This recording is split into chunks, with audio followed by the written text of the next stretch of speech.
আপনার সাথে আজকে বেশ কয়েকটি বিষয় নিয়ে কথা বলবো। আওয়ামী লীগের উপর যে নিষেধাজ্ঞা যেটিকে আরো শক্তপোক্ত করা হলো, আওয়ামী লীগের রাজনীতি বা তৎপরতা কর্মসূচি যেগুলো নিষেধাজ্ঞা করা।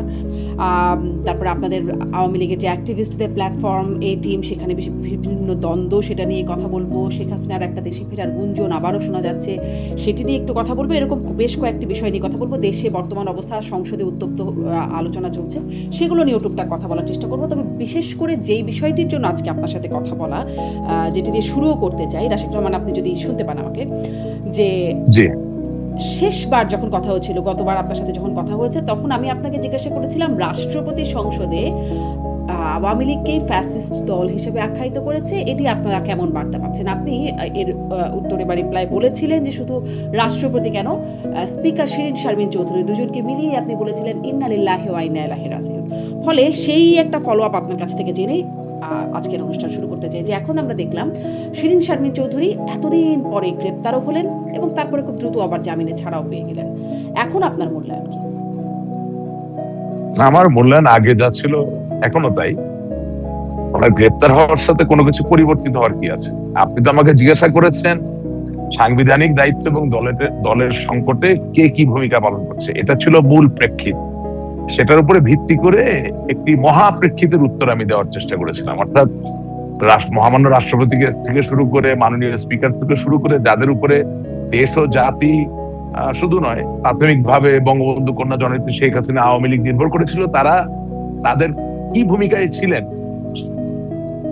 সেই জায়গায় আমি আলাপ করেছিলাম। এবং আমি তো যা বলেছি, আমি তো অসত্য বচন করিনি, আমি যা বলেছি সত্য বচন ছিল। কারণ দিনের শেষে বাস্তবতা হচ্ছে যে আমরা খুব আবেগপ্রবণ একটা দল। আওয়ামী লীগের যারা নেতা কর্মী তারা আবেগপ্রবণ হবে, এটাই তো স্বাভাবিক। কারণ একজন আবেগী মানুষ ছাড়া তো আর কেউ বাংলাদেশকে স্বাধীন করার জন্য রক্ত দিতে চায় না। খুব হিসেবি মানুষ হলে তো দূর থেকে বসে বসে খেলা দেখতো, তাই না? সুযোগ সন্ধানী হতো। কিন্তু এই আওয়ামী লীগের লক্ষ কোটি নেতা কর্মীরাই, এই বাংলাদেশ ছাত্রলীগের লক্ষ কোটি নেতা কর্মীরাই বঙ্গবন্ধু শেখ মুজিবুর রহমানের নামে 1971 সালে জাতীয় চার নেতার ব্যবস্থাপনায় নেতৃত্বে যেভাবেই বলতে চান না কেন, যেহেতু 10 এপ্রিল চলে গেল, আমি ব্যারিস্টার আমিরুল ইসলাম সহ আরো যারা বীর ব্যক্তিগণ ছিলেন, মেধাবী ব্যক্তিগণ ছিলেন, কাউকে ছোট করতে চাই না, সকলের উৎসাহ, সকলের সাহসিকতার উদাহরণ দৃষ্টান্ত স্থাপন করার মধ্য দিয়ে তো লক্ষ লক্ষ মানুষ আওয়ামী লীগের নামে বা স্বাধীনতার প্রেমে উদ্বুদ্ধ হয়ে যুদ্ধ করতে নেমেছিলেন। এখানে আবেগের, আমি আপনাকে যেটা বলেছিলাম যে যিনি জীবনের স্বপ্ন দেখেন নাই যে রাষ্ট্রপতি হবেন, তাকে আপনি উপঢৌকন মানে পুরস্কার দেওয়ার মতো করে রাষ্ট্রপতি বানালেন, তাহলে তিনি আপনাকে ফ্যাসিস্ট ডাকবে না? এটা আপনি কেন আশা করবেন? তিনি জয় বাংলার স্লোগান বাদ দিয়ে বাংলাদেশ জিন্দাবাদ বলবেন না কেন আপনি এটা আশা করবেন?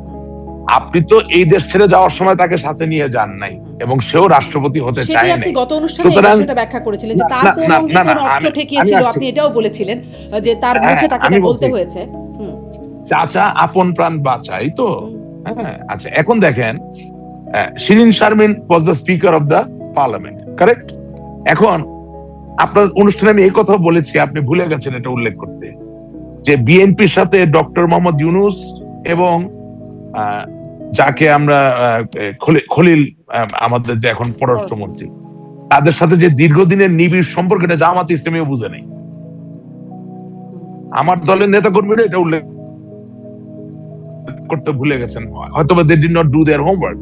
As a result, BNP from the very first day, একেবারে in a clandestine fashion, they have been maintaining contact with Dr. Yunus and they made sure যে আর যাই কিছুই হোক, এই জুলাই অগাস্ট কোনো কিছু বাস্তবায়িত হবে না। যেই স্বাভাবিক পরিচিত শাসনতন্ত্রের সাথে আমরা ছিলাম, এই শাসনতন্ত্রে শুধু ক্ষমতার রদবদল হবে, বিএনপি ক্ষমতায় আসবে, জনাব তারেক জিয়া প্রধানমন্ত্রী হবেন। এটা এনশিওর করার জন্য মহামান্য রাষ্ট্রপতি শাহাবুদ্দিনকে তার জায়গায় রাখা এবং শিরিন শারমিনকে যদিও পদত্যাগ করানো হয়েছে জোর করে বা আপোষে, আমি জানি না, পদত্যাগ করানোর পরে তাকে সুস্থ স্বাভাবিকভাবে একটা ভিআইপি কায়দায় সেনাবাহিনীর তত্ত্বাবধানে একটা জায়গায় রেখে দেওয়া হয়েছিল, সো দ্যাট যতটুকু কনস্টিটিউশনাল মিসক্যারেজ হয়ে গেছে এতদিনই রেখে দেওয়া হয়েছিল নাকি ঠিক সেই কটা সময়, মানে 626 জনের তালিকার মধ্যে যখন এতদিন না, এতদিন তিনি প্রোটেকশন ছিল। আমাকে পুরো বলতে দেন না, হ্যাঁ পুরা সময়টা এতদিনই ছিলেন। এবং এগুলো তো অনেকটা রেলগাড়ির মতো, আপনার একবার মোমেন্টাম তৈরি হলে আপনি ব্রেক টান দিলেন, দাঁড়ায় গেল, সাইকেলের ব্রেক না তো, এটা লাইক রেলগাড়ি, এগুলো বড় বড় সিদ্ধান্ত। তো এখানে যেটা হয়েছে যে সাংবিধানিক যেটুকু মিসক্যারেজ হয়ে গেছে 5ই আগস্ট পরবর্তী এবং 5ই আগস্ট পূর্ববর্তী সময়ে, সেই মিসক্যারেজটা বেড়ে গিয়ে যাতে কোনো বিপ্লবী সরকার বা নতুন কোনো স্ট্রাকচার যেটার সাথে বিএনপি পরিচিত না, এই ধরনের কোনো কিছু যাতে না হয়, সেজন্যই কিন্তু মূলত রাষ্ট্রপতি শাহাবুদ্দিন এবং স্পিকার শিরীন শারমিনকে একেবারে যত্ন করে আলাদা করে রাখা। একটা জিনিস খেয়াল করবেন, আমরা আবেগী মানুষ। জনাব শিরীন শারমিন, ওনার বিরুদ্ধে কোনো মামলা তো আসলে নাই, যেটা মামলা ছেড়ে মিথ্যা মামলা, কোনোদিন তার কোনো অনিষ্ট হোক এটা তো আমি চাই না। কিন্তু বাস্তবতা কি, যে আজকে তাকে যদি স্বাভাবিক জীবনে ফিরে আসতে হয়, তাহলে যারাই যেই কুশীলবরাই যেভাবেই তাকে আড়ালে রেখেছিলেন, তাদের কি কোনো উপায় আছে ওই জুলাই অগস্টের মামলায় গ্রেপ্তার করে তাকে জামিন না দেওয়া ছাড়া? সুতরাং খুব বেশি রিড করার প্রয়োজন নাই, it is just part of the deal. তার সাথে যে ডিল হয়েছিল তার সহযোগিতার জন্য, সেই জায়গাটাই এখানে এসেছে। আরেকটু স্পষ্ট হতে চাই আশিক রহমান, আপনি হয়তো পরে আরো একটু কন্টিনিউ করবেন এই প্রসঙ্গে, কিন্তু স্পষ্ট হতে চাই সেই কুশীলব কারা, সেই ডিলটা কি, আপনি যে ডিলের কথা বলছেন সেই ডিল। আমি আপনাকে সহজ উত্তর দিতে চাই। ধরেন আওয়ামী লীগের সাথে কেউ বিশ্বাসঘাতকতা করলো, তার নামে জুলাই আগস্টের মামলা আছে, তিনি বিশ্বাসঘাতকতা করার পরে স্বাভাবিক জীবনে ফিরে যেতে চান, তাকে আপনি একদিনের জন্য যদি জেলে না নেন, তাকে যদি আপনি জামিন না দেন, সে ফিরবে কিভাবে? এটা একটা উদাহরণ বললাম, এটাকে আপনার অত সিরিয়াসলি নেওয়ার কিছু নাই। So what I am trying to tell you, যে আপনি 2 বছর ধরে একজন লোককে ভিআইপি কায়দায় যদি রেখেও দেন, তাকে যদি এখন ছেড়ে দিতে হয় যে ঠিক আছে ভাই যান, আপনার কাজ আপনি করছেন, ধরলাম আসসালাম আলাইকুম বা ওয়ালাইকুম আসসালাম, যেটাই আপনি বলেন, তাকে তো আপনাকে জেলে নিতে হবে, জেলে নিয়ে জামিন প্রার্থনা করে জামিন দিয়েই ছাড়তে হবে, এটাই নিয়ম। আপনি তো একদম অত নগ্ন ভাবে তো আপনি পারছেন না কাউকে রিহ্যাবিলিটেট করতে। মানে যে ডিল সেটা কি শেষ এখানে, নাকি আরেকটা যেটা শোনা যাচ্ছে যেটি এখন ডিল, আমি একটু জি ডিল শেষ, ডিল শেষ, জি আচ্ছা ডিল আমি শেষ জানি বলছেন আপনি কি আপনি। বলবেন, এবারে ডিল আমি শেষ। জি তাহলে প্রশ্নটা করি, কারণ দর্শকেরও জানা দরকার প্রশ্নটা আসলে কি। সেটা হচ্ছে যে যেটি রিফাইন্ড আওয়ামী লীগের যে আলোচনা, যেটির বিষয়ে সেই যে হাসনাত আব্দুল্লাহ বলেছিলেন, এনসিপি নেতা বর্তমান সংসদ সদস্য, যে সেনা প্রধান তাকে ডেকেছিলেন, তিনি সার্জিস গিয়েছিলেন, তখন রিফাইন্ড আওয়ামী লীগের বিষয়ে তাদেরকে চাপ দেওয়া হয়েছে এবং প্রস্তাবের মধ্যে পরবর্তীতে তিনি ফেসবুকে লিখেছিলেন যে সাবির হোসেন চৌধুরী এবং শিরীন শারমিন চৌধুরী, এই দুজনের নাম, সাথে ব্যারিস্টার তাপসের নাম অবশ্য ওই স্ট্যাটাসে তিনি লিখেছিলেন, মানে ইনাদের নাম চিন্তা করা হচ্ছে বা পরিকল্পনার মধ্যে আছে। এবং এই সাবির হোসেন চৌধুরী এবং শিরীন শারমিন চৌধুরীর ক্ষেত্রে অনেকটা একই রকম দেখলাম আমরা ঘটনা। বাকি আওয়ামী লীগ নেতাদের জামিন হয় না, শুধু গ্রেপ্তারি হন। ইনারা গ্রেপ্তার হলেন এবং দ্রুত একটা জামিনের প্রক্রিয়ার মধ্যে বেরিয়ে আসলেন। ফলে সেটি কি একটা বাস্তবতার দিকে যাচ্ছে? আচ্ছা, প্রথম কথা, refined Awami League or non-refined Awami League. There is no such thing at this moment. There is only one Awami League, and that is নিষেধাজ্ঞা প্রাপ্ত আওয়ামী লীগ। সুতরাং যতক্ষণ ওনারা সংসদে এই আইন পাস করলেন যে আওয়ামী লীগ তার রাজনৈতিক কর্মকাণ্ড চালাতে পারবেন না, ইন দ্য মোড অফ সাসপেনশনের ভাষায় যারা বিলটা পাস করলেন, যতক্ষণ ওটা বলবৎ থাকবে, ততক্ষণ নন রিফাইন্ড অথবা কোন ফর্মের আওয়ামী লীগ প্রশ্ন আসে না। এখানে যেটা সবচেয়ে গুরুত্বপূর্ণ বিষয়, আমি আশা করি আমার নেতা কর্মীরা বুঝতে চাবেন, বিদেশি শক্তি প্রয়োজন প্রাসঙ্গিক, যারা হেজিমনি নিয়ন্ত্রণ করে তারা প্রাসঙ্গিক, খুবই প্রয়োজন। হেজিমনি বলতে বোঝায় বড় বড় ব্যবসায়ী, সাবেক আমলারা, সাবেক সেনা কর্মকর্তারা, হ্যাঁ, বড় বড় ট্রেড ইউনিয়নের নেতারা অবশ্যই প্রয়োজন। কিন্তু ভাই বোন, আপনাদেরকে রিয়েলাইজ করতে হবে, আওয়ামী লীগকে আওয়ামী লীগের শক্তি দিয়ে আওয়াজ করে এই নিষেধাজ্ঞা উঠিয়ে তার জায়গায় দাঁড়াতে হবে। পয়েন্ট ব্ল্যাঙ্ক, সিম্পল অ্যানালিসিস আমি আপনাকে বলে দিলাম। কিন্তু সেটি আওয়ামী লীগকে করতে হবে, আওয়ামী লীগকে কি করতে হবে সেটি আপনি বলছেন। কোন এখানে প্রক্রিয়া চলছে কিনা সেই সম্পর্কে জানেন? আমি বলছি আপনাকে, কোন প্রক্রিয়া চলছে না, চলবে না, আমি বলে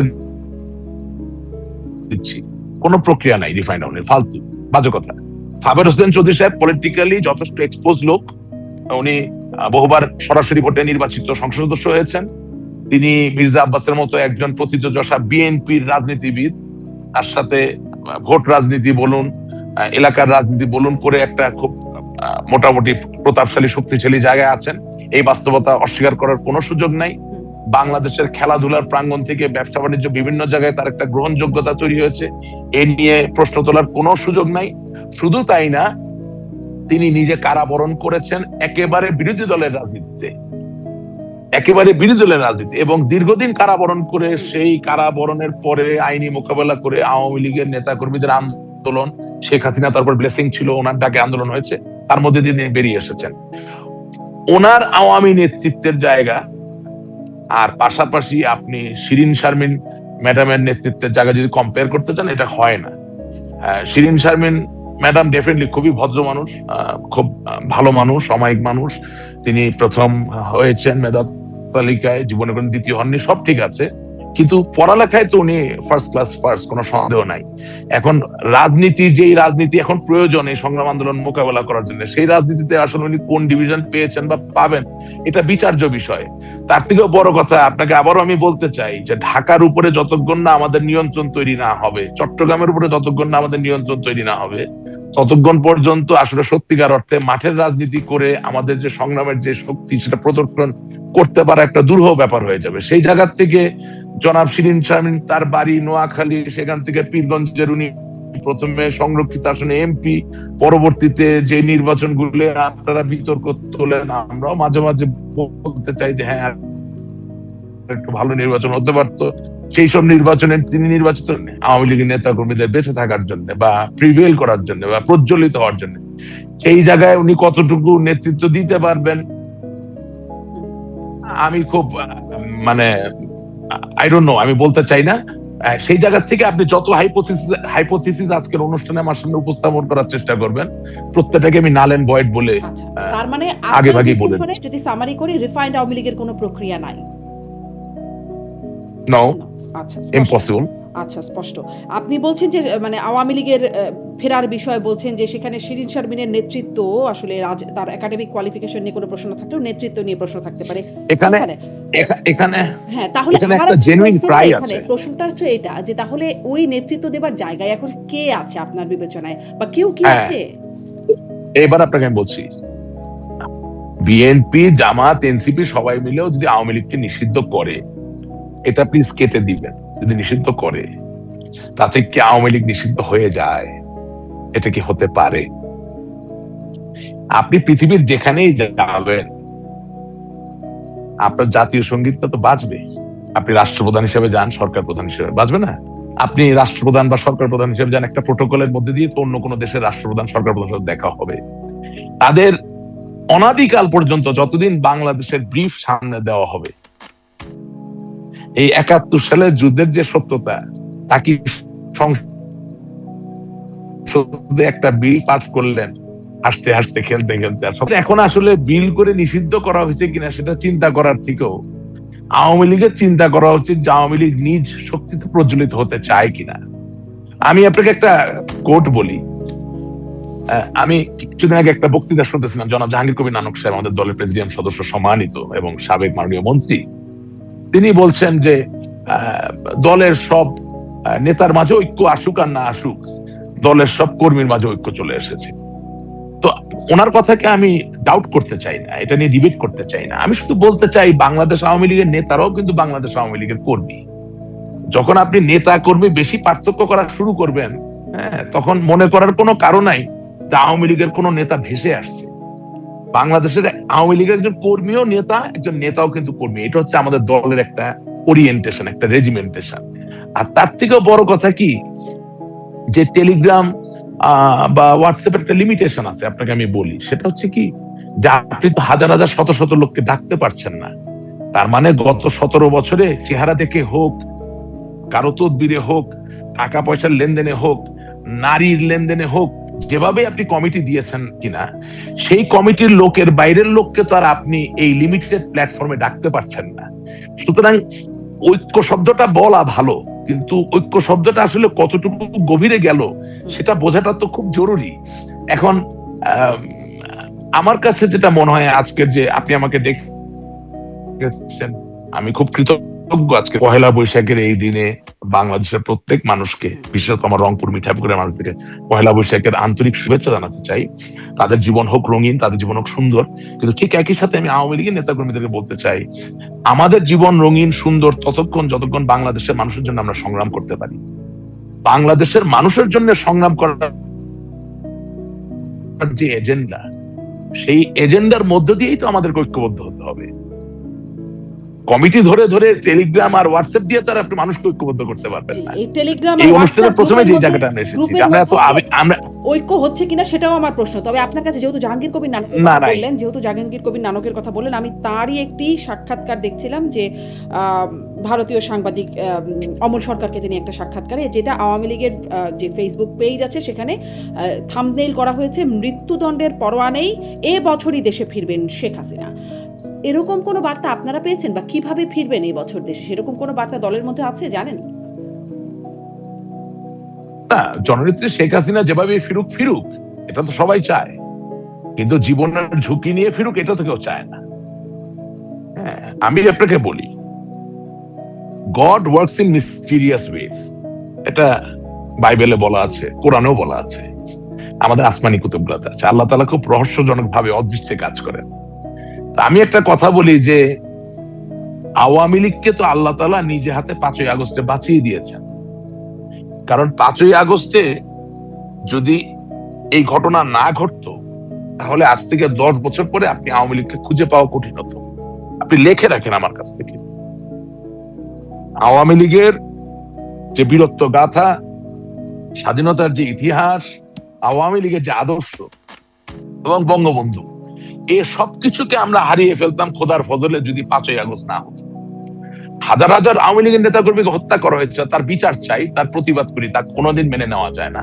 আমার বাড়ি ঘরও পুড়িয়ে দেওয়া হয়েছে, সব অন্যায়ের বিচার চাই। কিন্তু এটাও বাস্তবতা যে আমার প্রাণপ্রিয় সংগঠন যাদের হাতে পড়ে গিয়েছিল বা যেই কাঠামোর মধ্যে পড়ে গিয়েছিল, হারিয়ে যেত যদি 5ই আগস্ট না হতো।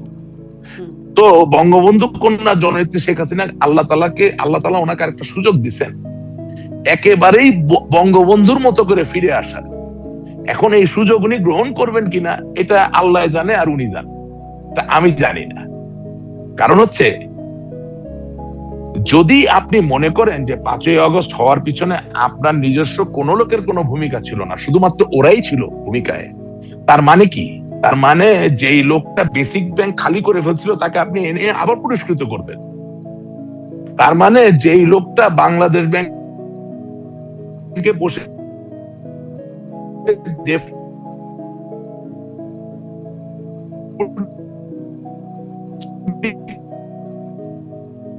গভর্নর হয়ে হাজার হাজার কোটি টাকা পাচার করেছেন, ওই আপনি কি শুনতে পাচ্ছেন? হ্যাঁ, শুনতে পাচ্ছি, কিন্তু একটু নেটে সমস্যা হচ্ছে। মানে আপনার, আপনি কি শুনতে পাচ্ছেন? শুনতে পাচ্ছি, বলেন বলেন।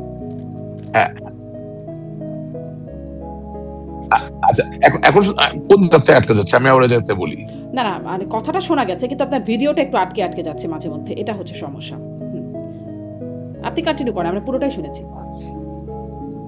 এখানে বৃষ্টি হচ্ছে তো, বৃষ্টি হলে একটু নেটের প্রবলেম হয়, সরি। হ্যাঁ হ্যাঁ, তো আজকে আয়নার দিকে তাকিয়ে প্রশ্ন করতে হবে যে আমরা পদ্মা সেতু করলাম, আমরা মেট্রো রেল করলাম, সারা দেশে এত ওয়ান্ডারফুল হাইওয়ে নেটওয়ার্ক বঙ্গবন্ধু কন্যা জননেত্রী শেখ হাসিনা পরিকল্পনায় করা হলো। হ্যাঁ, উনি তো আর নিজে সিমেন্ট ঢালেননি বা রড দেননি, বাট ওনার পরিকল্পনা তো, ওনার মেধা। হ্যাঁ, এটা তো ওনার শ্রমের জায়গা, তাই না? এবং পুরা দেশে ইন্টারনেট কানেক্টিভিটি হলো। এত বড় কোভিড এর যে চরম সংকট, সেই সময় নেত্রী অটল চিত্তে দাঁড়িয়ে থাকলেন, বাংলাদেশের মানুষকে নিয়ে এই সমস্যা আমরা সমাধান করলাম বা আমরা মোকাবেলা করলাম, তাই না? এবং টিকার ব্যবস্থা করা হলো। আমি বলে শেষ করতে পারবো না উনি এত কাজ করছেন। কিন্তু মাঝে মাঝে তো নিজ সময়ে আয়নার দিকে তাকিয়ে জিজ্ঞেস করা উচিত যে এত কিছু করার পরে কেন আমার আজকে এই জায়গায় আসতে হলো। তার মানে আপনার আশেপাশে কিছু লোক তো ছিল যাদের কারণে এই পরিস্থিতি তৈরি হয়েছে। এখন যদি 5ই আগস্ট না হতো, তাহলে এই লোকগুলোর তীব্রতা আরো বাড়তো। সেই তীব্রতায় বঙ্গবন্ধু কন্যা জননেত্রী শেখ হাসিনার মহিমার জায়গা ম্লান হয়ে যেত। তার যে ভালো করার ইচ্ছা, সেটা আরো বেশি ঝুঁকির সম্মুখীন হতো। আই হোপ আপনি বুঝতে পারছেন আমি কি বলতে চাচ্ছি। এই জায়গা থেকে হলেও ওনাকে তো এই সুযোগটা নেওয়া উচিত, যে এই সুযোগে চোর ডাকাইত বদমাইশ বাটপার গুলাকে যেভাবে হোক রাজনৈতিক প্রক্রিয়া থেকে দূরে নিতে হবে। এখন সমস্যা হচ্ছে যে কোন রিফাইন্ড আওয়ামী লীগের দরকার নাই, অন্য কোন আওয়ামী লীগের দরকার নেই। তবে হ্যাঁ, জনমানুষের মাঝে একটা আকাঙ্ক্ষা আছে, আপনি আমাকে কোট করবেন, তারা বঙ্গবন্ধু কন্যা জননেত্রী শেখ হাসিনা ছাড়া অন্য কোন শীর্ষ নেতা যারা এই বিপর্যয়ের মাঝে অংশীদারিত্ব আছে তাদেরকে আর দেখতে চায় না। এটা আপনি লিখে রাখেন আমার কাছ থেকে। বাংলাদেশ আওয়ামী লীগের প্রতিটা নেতা কর্মী, শুধু তাই না, বাংলাদেশের জনসাধারণ এমনকি বিএনপি নেতা কর্মীরাও জানে কি বলেন তো, যে আওয়ামী লীগের ঐক্য ধরে রাখার জন্য। এটার কারণ কি? মানে শীর্ষ নেতাকে চান, কোনটা? মানে শেখ হাসিনাকে চান, কিন্তু তারপরে শীর্ষ নেতাকে চান না, বা শীর্ষ নেতাকে চান না কিন্তু শেখ হাসিনাকে চান, এটার কারণ কি? না, বুঝাই দিই। বাংলাদেশ আওয়ামী লীগের নেতা কর্মীরা প্রত্যেক শ্রেণী পেশার মানুষ, দেশের জনসাধারণ এবং বিএনপিরও নেতা কর্মীরা এটা বোঝেন, জামাতও বুঝে, যে আওয়ামী লীগের ঐক্য ধরে রাখতে হইলে বঙ্গবন্ধুর রক্ত অর্থাৎ শেখ হাসিনার কোনো বিকল্প নাই। এখন ক্যারিজমা এবং রক্তের সাথে তো যুক্তিতর্ক চলে না, প্রয়োজন নাই, তো কোনো প্রয়োজন নেই। আমাদের আওয়ামী লীগকে প্রয়োজন বাংলাদেশের জন্য, শেখ হাসিনাকে প্রয়োজন, বঙ্গবন্ধুকে প্রয়োজন। সবকিছু নিয়ে যুক্তিতর্ক আমরা করতে যাব না। কিন্তু এই যে গোপাল ভার কয়েকটা তৈরি হয়েছিল 17 বছর ধরে, এগুলোকে মানুষ দেখতে চায় না, এটা রিয়েলিটি। আমি আজকে এই দলে, আপনি বিশ্বাস করেন, আমি তো বঙ্গবন্ধু ছাড়া, আওয়ামী লীগ ছাড়া বা শেখ হাসিনা ছাড়া অন্য কোনো কথা আপনার বলি না। বিশ্লেষণ করা লাগে, অনেক কিছু প্রশ্ন করেন, উত্তর দেই। শেখ হাসিনার তো সময় নাই আমার টকশো শোনার। ওনার চোখে আমি এখন ছোট বাচ্চা। হ্যালো, হ্যাঁ, উনি আমার টকশো দেখবেন কেন? সুতরাং উনি যে রিপোর্ট পায়, সেই রিপোর্টে আমি যে দুষ্টু নেতাগুলোর বিরুদ্ধে কথা বলি, ওই রিপোর্টটা উনি পান, এদিপ আমি ওনার বিরুদ্ধে কথা বলছি। কিন্তু ব্যাপারটা তা না। আওয়ামী লীগের কালচার হচ্ছে, আপনি যখনই সত্য কথা বলবেন, এখানে কিছু দুষ্টু লোক আছে নিজের অবস্থা রাখার জন্য, ভালো রাখার জন্য, তারা ম্যানিপুলেট করে নিজের মতো করে বানিয়ে আমাদের যে সর্বোচ্চ নেত্রী তাকে বলার চেষ্টা করেন। বাট তাতে যে খুব কাজ হচ্ছে সেটা না। আমি আমার কাজ করে যাব। আমি শুধু আপনাকে যেটা বলতে চাচ্ছি, যে বাংলাদেশের মানুষের এখন ফার ক্রাই হচ্ছে, তারা শেখ হাসিনার আওয়ামী লীগে এই যে দ্বিতীয় তৃতীয় স্তরের যে টাউট বাটপার গুলো, এগুলোকে দেখতে চাচ্ছে না। হ্যাঁ, কিন্তু শেখ এখন এটা হাসিনার নিয়ে প্রসঙ্গে সম্মান আমি একটু জানতে চাই আপনার কাছে, যে তিনি এই যে দুষ্টু লোকরা তাকে রিপোর্ট করেন, এবং এটা আমি বিভিন্ন আরো নেতাদের কাছ থেকে অনেক সময় শুনেছি, যে এই দুষ্টু লোকের রিপোর্টেই তিনি কনভিন্সড হয়ে যান, তার কি নিজস্ব বিচার বুদ্ধি বিবেচনা সেগুলো কি খুব খাটে না? আছে, আমরা আশায় আছি, নিশ্চয়ই আছে। আওয়ামী লীগের নেতাকর্মীরা আশায় আছে।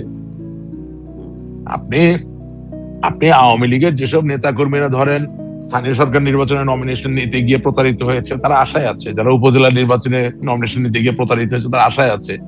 যারা আওয়ামী লীগের জেলা, উপজেলা, ইউনিয়ন, ওয়ার্ড, যে কোনো পর্যায়ের কমিটি করতে গিয়ে প্রতারিত বোধ করেছেন, তারা আশায় আছেন। হ্যাঁ, ধরেন ঢাকায় যারা আদিবাসী ভিত্তিক রাজনীতি করেন, আপনি বুঝতে পারছেন আমি কি বলতে চাচ্ছি, স্থানীয় রাজনীতিতে যাদের জীবনের সবকিছু, তারা যখন মনে করেন যে বঞ্চিত হয়েছেন এই স্থানীয় রাজনীতির খেলায়, তারা আশা করেন যে পরিবর্তন দেখতে পারবেন। আমিও আশা করি, আপনিও আশা করেন, কে আশা করে না? কারণ আওয়ামী লীগের মতো একটা বড় দল যদি সঠিক সিদ্ধান্ত একবার নিয়ে ফেলে, তাহলে তো বাংলাদেশের মানুষের জন্য ভালো। এখানে তো ক্ষতিগ্রস্ত হওয়ার কিছু নাই। আমি আপনার ছোট একটা উদাহরণ দেই। আমরা তো আবেগী, তাই না?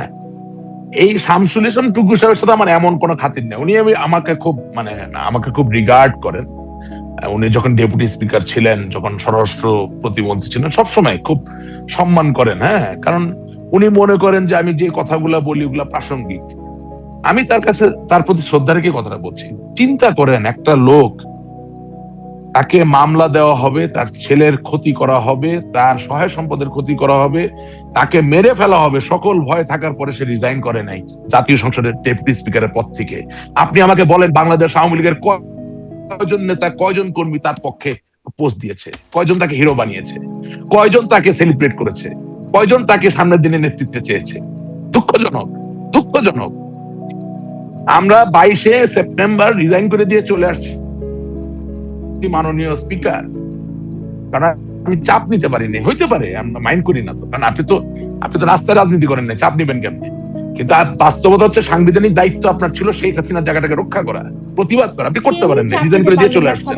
আজকে আপনাকে নিয়ে জামিন দিয়ে দিছে। তারা শিরিন শারমিন চৌধুরীর উপরে কেন চাপ নেবে বলে আশা করেন? একটু শেষ কথা। না না না না না, একটু কথা শেষ করতে দেন।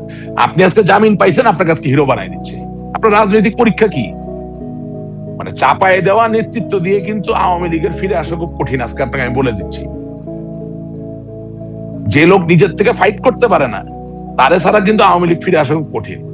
একদম আপনাকে ব্লেটেন্ট হার্ডকোর কথাটা বলে দিলাম। চাপায়ে দেওয়া নেতৃত্ব দিয়ে কিন্তু আওয়ামী লীগ ফিরতে পারবে না, এতটুকু বলি। কারণ হচ্ছে যে শেখ হাসিনা যা বলবেন, যা করবেন, ওনার দল, ওনার বাবার দল উনি করতেই পারেন। সেই শক্তি, সেই ক্ষমতা, সেই জায়গা ওনার আছে, সেই অধিকার আপনার আছে। কিন্তু আমি শুধু আপনাকে বলতে চাচ্ছি যে যেহেতু আমরা মানে আমিও বলি, সকলেই বলে যে আমরা নেতা কর্মীদের খুব ভালোবাসি, খুব ভালোবাসার জায়গা, সুতরাং সেই জায়গা থেকে যদি আওয়ামী লীগকে ফিরে আসতে হয় তাহলে চাপিয়ে দেওয়া নেতৃত্ব দিয়ে আওয়ামী লীগ ফিরতে পারবে না। আমি আপনাকে আবার বলছি, তো সেই নেতৃত্ব আওয়ামী কোথা থেকে লীগের আসবে? ফাইট করতে পারার কথা বলছেন, সবাই তো আপনারা বিদেশেই আছেন, না পলাতক সেটা স্ট্যাটাসে। না না না, বিদেশে থেকেও ফাইট করা যায়, দেশে থেকেও ফাইট করা যায়, যেখানেই থাকেন না কেন ফাইট করার যার ইচ্ছা আছে তাকে তো আপনার মূল্যায়ন করতে হবে। এখন তিনি যদি সারাদিন ভয়ে ভয়ে থাকে যে সত্য কথা বললে আপনার প্যান্ট শার্ট খুলে ফেলবে, তাহলে তো অসুবিধা। এই কালচারটা তো আপনার চেঞ্জ করতে হবে। আপনি আপনি মনে করেন আমার খুব পছন্দের একজন মানুষ গীতাঙ্গ দেব দত্ত, সাবেক ব্যাংকার, দেখলাম ফেসবুকে পোস্ট দিয়েছেন এই যে এই রিসেন্ট জামিন নিয়ে, অমুক ফার্স্ট হয়েছে, সেকেন্ড হয়েছে, থার্ড হয়েছে। তো ওনাকে যে প্রশ্ন করি যে দাদা, আপনার রাত্রেবেলা 4টার সময় বিপদ হইলে কি ফার্স্ট ক্লাস ফার্স্ট হওয়া কোনো লোক আপনার ফোন ধরে, নাকি একজন পার খাওয়া রাস্তার রাজনীতিবিদ আপনার ফোন ধরে? বাংলাদেশের মানুষ কনফিউজড জাস্টিস এ ভুগে বা কনফিউজ কাইন্ডনেস এ ভুগে। কিসের মধ্যে কি পান্তা ভাতে ঘি? আরে ভাই, আপনি কি এক্সপেক্ট করতে পারেন আপনার ডাক্তার সাহেব আপনি অসুস্থ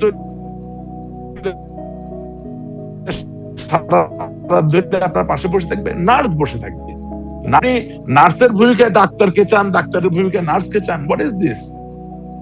so we need to change our attitude. এখন অ্যাটিটিউডের চেঞ্জ তো স্বয়ংক্রিয় ভাবে আসে না। কনফুসিয়াস তো বলে গেছেন যে অ্যাটিটিউডের পরিবর্তন আনতে গেলে the king has to take a step. এটা তার দায়িত্ব, তাকে দায়িত্ব নিতে হবে, তাকে পরিবর্তনটা আনতে হবে। এখন ঘটনা হচ্ছে যে আমরা বসে আছি, বিএনপি ফেল করবে দেশ চালাইতে, আমরা চলে আসবো দেশ চালাবো। নো, এটা তো হবে না। কারণ আমি যে অবস্থা দেখতেছি, আওয়ামী লীগের স্বাধীনতা নিয়ে এক গল্প, বিএনপির স্বাধীনতা নিয়ে আরেক গল্প। আপনি চিন্তা করেন তো, যেই বাচ্চাটার বয়স 16 বছর, চিন্তা করে যে তোদের কোনো গল্পই নিব না, যা, তাহলে মাঝখানে কি থাকলো? ওই জামাত ইসলামী। আমরা দুই দল মিলে মোটামুটি এনশিওর করতেছি যে আগামী দিনে জামাত ইসলামী ক্ষমতায় আসবে। It is very sad. Bangladesh Awami লীগের রিয়েল স্বাধীনতার ইতিহাসে কি আছে বলেন? বঙ্গবন্ধু আছেন, কেউ তো এটা নিয়ে প্রশ্ন তোলে না। জাতীয় 4 নেতা আছেন। হ্যাঁ, নিজুম মজুমদার খুব ভালো কথা বলে, খুব ভালো কাজ করছে আওয়ামী লীগের জন্য, তাকে আমি সেলুট জানাই, অনেক অভিনন্দন তার জন্য। বাট সে বলছে যে এমএজি ওসমানী বঙ্গবন্ধু হত্যাকাণ্ডে জড়িত ছিল, তাই আমি তাকে স্বীকার করতে চাই না। অফকোর্স তার সাথে আমিও একমত। এমএজি ওসমানী সাহেবের অনেক কর্মকাণ্ড সঠিক ছিল না, তার জন্য তাকে বিচার করা যেতে পারে, তার জন্য তাকে তার প্রাপ্য দেওয়া যেতে পারে। কিন্তু উনি স্বাধীনতা যুদ্ধের সামরিক বাহিনীর প্রধান ছিলেন, এই বিষয়ে কি আপনার কোনো সন্দেহ আছে? 10 এপ্রিল গেল, 10 এপ্রিলের প্রত্যেকটা প্রোগ্রাম খুলে দেখেন আওয়ামী লীগের, কোথাও ব্যারিস্টার আমুল ইসলামের নাম নাই। ব্যারিস্টার আমুল ইসলাম কি আমার দাদা? উনি কি আমার নানা? উনি কি আমার ফুফা না চাচা? No, but I care, because these are the people who prepared the document, who drafted, যে বঙ্গবন্ধুর নামটা সেখানে লিখেছেন এবং এত শৈল্পিক ভাবে লিখেছেন যে 1000 বছরও এটাকে অস্বীকার করা যাবে না। কিন্তু আমি তারে স্বীকার করি না। তার মানে আমার ন্যারেটিভটা ত্রুটিপূর্ণ। আওয়ামী লীগের স্বাধীনতা যুদ্ধের যে ন্যারেটিভ, সেখানে ত্রুটি আছে, ঠিক করতে হবে, আর একটু উদার হতে হবে। ত্রুটি বলবো না, একটু উদার হতে হবে। হ্যাঁ, আর বিএনপির ন্যারেটিভটা চিন্তা করেন তো। আরে ভাই, মেজর জেনারেল জিয়াউর রহমান রাষ্ট্রপতি হয়ে গেছে, বেগম খালেদা জিয়া 3 বার প্রধানমন্ত্রী হয়ে গেছে, ওনাদের সন্তান তারেক জিয়া প্রধানমন্ত্রী হয়ে গেছেন। আর কি প্রয়োজন আছে বাংলাদেশকে ছুরি দিয়ে বিচূর্ণ করা, মানে ছুরিকাহত করার? স্বাধীনতার ইতিহাসে আপনি যদি বলে বসেন যে বঙ্গবন্ধু ছিলেন 1 নাম্বার নেতা, কিন্তু মেজর জেনারেল জিয়াউর রহমান কি বলে যে আপনার চট্টগ্রাম থেকে কালুরঘাট কি বেতার কেন্দ্র থেকে উনি স্বাধীনতার পাঠ করেছেন, বা খুব সমস্যা হয়। আপনি তো শুনেন, একটা মজার কথা বলি, পৃথিবীতে একমাত্র ভার্জিন যে অটোমেটিক প্রেগন্যান্সিতে ছিলেন, এটা হচ্ছে মাদার মেরি, মারিয়াম, রাইট? ঈসা আলাইহিস সালামের মা, অর্থাৎ জিসাস ক্রাইস্টের মা। ওনার কোনো স্বামী প্রয়োজন হয় নাই, ওনার কোনো পুরুষ প্রয়োজন হয় নাই। আল্লাহ বলছেন, যীশু খ্রিস্ট হয়ে গেছেন। ওকে, এখন ভাই বাংলাদেশের স্বাধীনতা যদি আপনি নতুন প্রজন্মের কোনো ছেলে মেয়েকে গিয়া বলেন যে কোনো নেতা প্রয়োজন হয় নাই আব্বা, মুখ দিয়া বলছি স্বাধীন হয়ে গেছে, এটা কি বিশ্বাসযোগ্য হবে? এটা কি বিবলিক্যাল, বাইবেলীয় সেই ঘটনা যে আল্লাহ তাআলা চাইলেন এবং মা মেরি যীশু খ্রিস্টকে, মানে ঈসা আলাইহিস সালামকে জন্ম দিলেন? ব্যাপারটা কি এরকম? আজকে যখন সালাউদ্দিন সাহেব সংসদে দাঁড়িয়ে কথাগুলো বলেন, আমি জানি না কোন চাপে বলেন বা কি, আমি জাস্ট প্রশ্ন করছি যে how can you pose as a person who is intellectually not over there? আপনি ইন্টেলেকচুয়ালি ওই জায়গা থেকে নিজেকে নামাইয়া দলের পারপাস সাফ করার দরকার কি? দলের পারপাস তো সার্ভ হয়ে গেছে, আপনি ক্ষমতায় চলে আসছেন। আপনি চিন্তা করেন, আমি এভাবে কথাটা বলি, ধরেন আমি আজকে দেশে নাই, আমি আওয়ামী লীগের রাজনীতি করি, আমার তো সন্তান আছে না? সে বড় হলে তো আমাকে প্রশ্ন করবে যে বাবা তুমি কি এমন খারাপ কাজ করলা যে তোমাকে বাংলাদেশ ছেড়ে চলে আসতে হলো। আমি যদি আমার সংগ্রাম আমার মতো জারি না রাখি, আমি আমার ভবিষ্যৎ প্রজন্মকে কিভাবে বোঝাবো যে আমি ঠিক ছিলাম?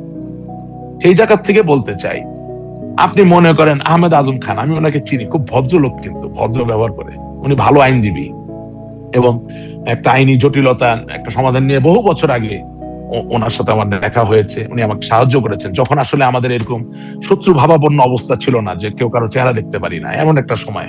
এবং আমি আবার বলছি উনি ভদ্রলোক, খুব মিষ্টভাষী লোক। হ্যাঁ, আজকে চিন্তা করেন উনি তারেক জিয়াকে শিশু মুক্তিযোদ্ধা বললেন। এখন 10 বছর পরে বা 15 বছর পরে তারেক জিয়া সাহেব তো নানা হবেন, বা আরো নতুন প্রজন্মের আত্মীয় স্বজন জিজ্ঞেস করে বসে যে নানা তুমি শিশু মুক্তিযোদ্ধা কিভাবে ছিলে, একটু বুঝিয়ে বলো তো আমাকে। তখন তো আহমেদ আজম খান থাকবে না, তারেক জিয়া সাহেব কিভাবে বোঝাবে কোন সেক্টরে উনি যুদ্ধ করেছিলেন? কিভাবে বোঝাবে?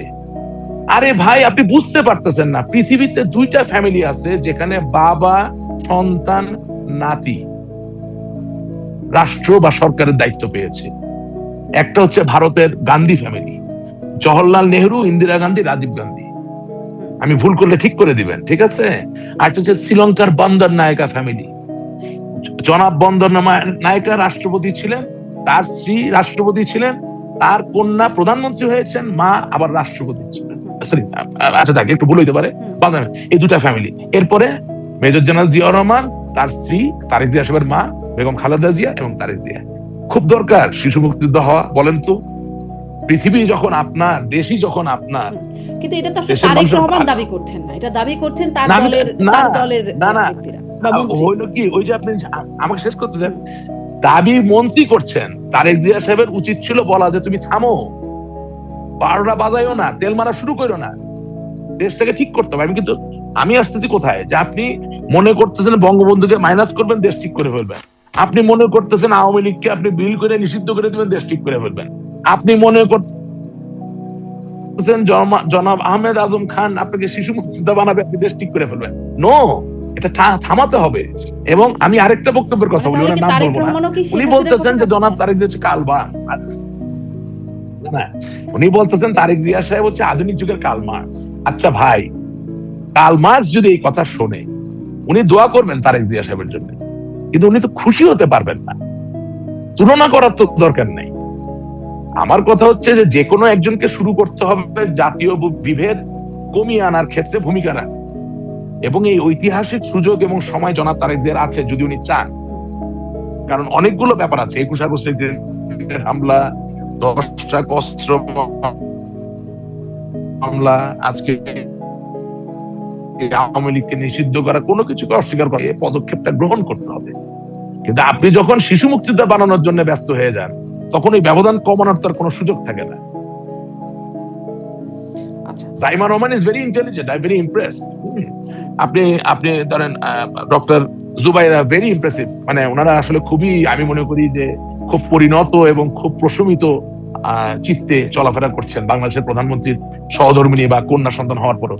তাদের অনেক বড় ভূমিকা আছে। আমার মনে হয় তারেক জিয়া সাহেব যদি পারেন, ওনারা অফিসিয়ালি বলা উচিত যে ভাই, আমার বাবা মুক্তিযোদ্ধা ছিলেন, এটা একেবারে মুক্তিযুদ্ধের সময় থেকেই সর্বস্বীকৃত জাতীয় এবং আন্তর্জাতিক ভাবে। আপনারা ওই জায়গাটায় থাকেন, ওইটাই বিএনপির জন্য যথেষ্ট। আমাকে জোর করে তো শিশু মুক্তিযোদ্ধা করার কোনো দরকার নেই। শুধু তাকেই না, আহমেদ আজম খান বেগম জিয়াকেও প্রথম নারী মুক্তিযোদ্ধা, 1 নাম্বার মুক্তিযোদ্ধা, নারী মুক্তিযোদ্ধা বলছে। না হলো, হ্যাঁ, আমি সেটাই তো বলতে চাচ্ছি যে you need not do that, প্রয়োজন নাই। শুনেন, আমি আপনাকে একটা কথা বলি। আচ্ছা, আমার আপনি একটা আপনি এই আমার জায়গায় একটু কিছুটা জায়গায় বলছেন যে তাকেই নিজস্ব ভাবে বলা উচিত। আরো কিছু জায়গা নিয়ে এখন বিরোধী দল কিছু সমালোচনা করছেন, যেমন তিনি বিভিন্ন গুরুত্বপূর্ণ ইস্যুতে চুপ থাকেন, ফলে তাকে নির্বাক চলচ্চিত্র বলছেন বর্তমান বিরোধী দলের অনেকেই, বা তার চুপ থাকা নিয়ে প্রশ্ন করছেন। এমনও বলছেন, আবারও সেই হাসনাত আব্দুল্লাহ এমনও বলছেন যে আসলে দেশ চালাচ্ছেন সালাউদ্দিন আহমেদ, এমন কথা তিনি শুনতে পান মানুষের কাছে, তারেক রহমান আসলে নমিনাল, এরকম কথাও শুনতে পান। আপনার কাছে কি এরকম কোনো ভূমিকা মনে হয়? জাস্ট কথা প্রসঙ্গে আসলো বলে জিজ্ঞাসা করলাম আর কি। না, মেজর জেনারেল জিয়া রহমান কম কথা বলতেন, খালেদা জিয়া কম কথা বলতেন, তার ছেলে কম কথা বলতেছে। আর বেশি কথা বললে কি হয় দেখছেন তো। বেশি কথা বলার দরকার কি? রাজা বাদশারা বেশি কথা বলবে কেন? ওগুলা ওই ওই মানে কি বলে উসলে দেওয়া কথাবার্তা, মানে উত্তক্ত করা কথাবার্তা, এগুলা তো আমি আসলে পার্টিসিপেট করতে পারি না। হাসান আব্দুল্লাহ কি বললে কি যায় আসে? সালাউদ্দিন সাহেব স্বরাষ্ট্রমন্ত্রী কথা বলবে, মির্জা ফখরুল ইসলাম আলমগীর 17 বছর প্রতিদিন কথা বলছে, এমন কোনো দিন নেই কথা বলে নেই। কথা বল, তার কাজই কথা বলা। তা শেখ হাসিনা দলের সভানেত্রী, ওনাকে প্রতিদিন কথা বলা লাগবে কেন? কথা তো বলতে হবে আমাদেরকে। উনি মাসে একবার কথা বলবে, এক কথায় আগুন ধরে যাবে, এটাই হওয়ার উচিত। মানে এই কথা বলাই আপনি বলছিলেন বেশি কথা বলে কি হয় দেখছেন তো, সেটার জন্য জিজ্ঞাসা করছি। মানে মানে বাংলাদেশের ধরেন সাংবাদিক নুরুল কবির এই কথাটা সম্ভবত সুন্দর করে বলেছেন যে সবচেয়ে বড় সমস্যা শেখ হাসিনা হচ্ছে তার মুখ, মানে তিনি কথা বলা। আসলে কি তাই? বেশি কথা বলেই কি তিনি একটা ঝামেলা পড়েছেন? আমি তো কোনো নাম বলতেছি না, আমি বললাম বেশি কথা বললে কি হয় দেখেছেন তো ঐতিহাসিক ভাবে। যারাই বেশি কথা বলেছে তাদের বিপদ হয়েছে। বেশি কথা বলবেন কেন? আর তার থেকে বড় কথা হচ্ছে যে বাংলাদেশের প্রধানমন্ত্রিত্বটা হচ্ছে রাজা বাদশা টাইপ জিনিস, এখানে আসলে গণতন্ত্র বলে কিছু নাই। তো সেই জায়গায় যেহেতু আপনি একদম নিজের উদ্যোগে নিজের শক্তিতেই সুশাসন দিতে হবে, দেশ ভালো চালাতে হবে, সুতরাং সেই জায়গায় নিজের মুখটা নিজে নিয়ন্ত্রণ করাটা বুদ্ধিমানের কাজ। কিন্তু কাজের সময়ও কি কথা মানে মানে গুরুত্বপূর্ণ কাজ তো বিষয়গুলোকে হচ্ছে। অ্যাড্রেস করা দরকার কি? আপনি কিভাবে বুঝেন যে কাজের সময় উনি কথা বলছেন না? বলছেন, অন্য কাউকে দিয়ে আপনি বলছেন। তাহলে বিরোধী পক্ষের সেই সমালোচনাটাকে নিচ্ছেন না। আচ্ছা, আপনার কাছে যেটি না, কয়েকটা না, প্রশ্নের জায়গা ছিল, আমি একটু ছোট ছোট করে প্রশ্ন করব। রাশিদ রহমান অনেক সময়, খুব বেশি সময় নেই, ছোট ছোট করে উত্তর দেন। জি জি। হাসনাত আব্দুল্লাহ বিরোধী পক্ষ না। তাহলে হাসনাত আব্দুল্লাহ কি সে নিজে জানে না? কিভাবে সে বিরোধী পক্ষ? সে কিভাবে বিরোধী পক্ষ? তারা বিরোধী দলীয় জোটে আছেন, বিরোধী পক্ষ না কেন? ও হ্যাঁ, আপনি আবিদানি করতে বলছেন। আচ্ছা আচ্ছা, বুঝতে পেরেছি। কিন্তু ওরা যে প্রমিস করে আসলো 5ই আগস্টে যে বৈষম্য বিরোধী এক বাংলাদেশ তৈরি করবে যেখানে কোনো বৈষম্য থাকবে না, সে প্রতিশ্রুতির জায়গায় তারা কি আছে? তারা তো নিজেদেরকে খুব একটা মায়োপিক ছোট জায়গায় নিয়ে গেছে। দুঃখজনক হলো বাস্তবতা এটা। ওই আপনি এতগুলো মানুষকে মারলেন, হত্যা করলেন, সংগ্রাম করলেন, আন্দোলন করলেন, আওয়ামী লীগ সরকারকে বিতাড়িত করলেন, বঙ্গবন্ধু কন্যা জননেত্রী শেখ হাসিনাকে দিল্লিতে পাঠাইলেন, বাংলাদেশের মানুষকে কি দিলেন বলেন না? এক হাত শুনি 2 বছরে। আবিদানি করতে তো অনেক কিছু, জাতীয় পার্টির জিএম কাদের একটা ছিল, সেও তো বিরোধী দলে ছিল। ওইগুলো বিরোধী দল নাকি? What is that? কিন্তু এই বিরোধী দলকে তো সংসদে খুব মানে সক্রিয় বা সোচ্চার দেখা যাচ্ছে। জিএম কাদেরদের বিরোধী দলকে তো খুব দেখা যায় না। হ্যাঁ, না, বিরোধী জিএম কাদেরের ধারাভাষ্য যদি আপনি শুনেন, মানে প্রসিডিংস অফ দ্য পার্লামেন্ট যদি শুনেন, খুব তারা বিরোধিতা করেছিল। কিন্তু ওই 11 জনের বিরোধী দলের বিরোধিতা কি মানে? বলছে ডিমের দাম বেড়ে গেছে মাননীয় স্পিকার, চিনির দাম বেড়ে গেছে মাননীয় স্পিকার, সয়াবিন তেলের দাম বেড়ে গেছে মাননীয় স্পিকার, বলে আবার তারপরের দিন আর বলে না, চুপ হয়ে গেছে। এখন এইগুলা গেম, এইসব থিয়েটারের কোনো